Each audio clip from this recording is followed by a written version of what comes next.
चीन की चेतावनी ने ट्रंप को यू टर्न लेने पर मजबूर कर दिया है। आपको बता दें कि चीन जंगी जहाजों की संख्या के मामले में अमेरिका से आगे है। चीन के पास 234 युद्धपोत हैं, जबकि अमेरिकी नेवी के पास 219 जहाज हैं।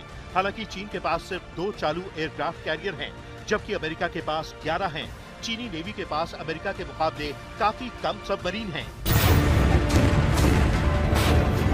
इस बीच फाइनेंशियल टाइम्स के हवाले से एक बड़ी खबर सामने आई है, जो ये साबित करती है कि चीन और ईरान के बीच का गठबंधन कितना गहरा और खतरनाक हो चुका है।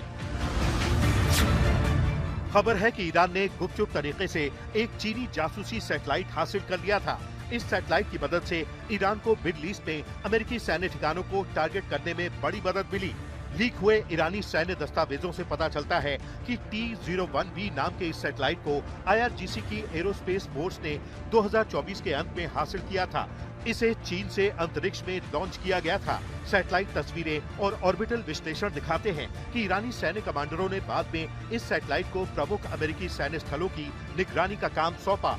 ये तस्वीरें मार्च में उन स्थानों पर ड्रोन और मिसाइल हमलों से पहले और बाद में ली गई थी।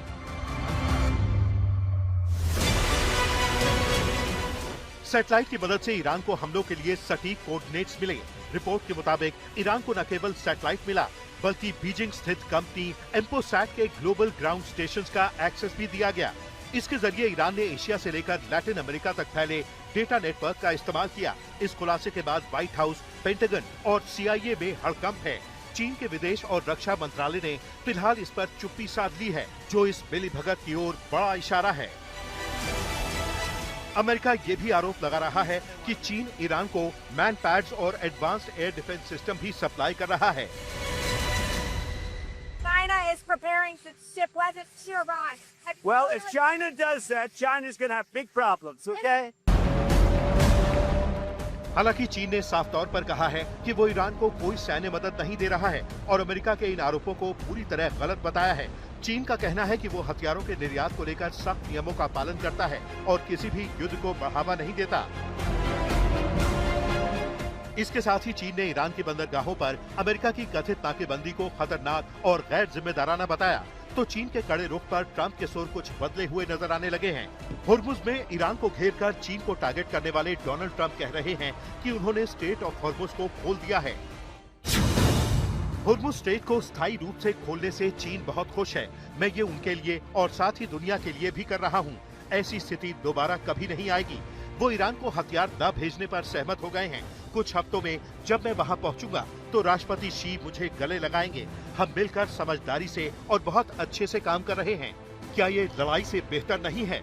लेकिन याद रखिए, अगर जरूरत पड़ी तो हम लड़ने में भी बहुत माहिर हैं, किसी और से कहीं बेहतर। अब सवाल यह है कि क्या होर्मुज स्ट्रेट में अमेरिका ने ईरान के खिलाफ नाकेबंदी हटा ली है? अगर ऐसा हुआ है तो इसमें ईरान और चीन दोनों की जीत मानी जाएगी, क्योंकि ईरान ने तो पहले से ही डंके की चोट पर कह दिया था कि अमेरिका की होर्मुज बंदी युद्ध की तरह फेल हो जाएगी। ईरान के सीनियर नेता मोहसिन रिजाई ने कहा था कि ये नाकेबंदी फेल होगी और अमेरिका को हार का सामना करना पड़ेगा। जैसे अमेरिका होर्मुज स्ट्रेट के मामले में ईरान के खिलाफ सफल नहीं हो पाया, वैसे ही इस बार भी नाकाम रहेगा। ईरानी सेना अमेरिका को ऐसी कार्रवाई की अनुमति नहीं देगी। ईरान के पास जवाब देने के लिए कई अनछुए विकल्प मौजूद हैं, जिनका अभी तक इस्तेमाल नहीं किया गया है। ईरान ऐसा देश नहीं है जिसे ट्वीट और काल्पनिक योजनाओं के जरिए घेरा जा सके। और ईरान आज भी ठसक के साथ होर्मुज पर अपने कब्जे का ऐलान कर रहा है। ये देखिए, तेहरान में एक बड़ा होर्डिंग लगाया गया है जिसमें होर्मुज स्ट्रेट की तस्वीर है और उस पर लिखा है, हमेशा के लिए ईरान के हाथ में। एक इमारत पर होर्मुज स्ट्रेट के डिजाइन वाला एक बड़ा होर्डिंग लगा हुआ है। इसके जरिए ईरान ये जताना चाहता है कि इस इलाके पर उसका मजबूत प्रभाव है।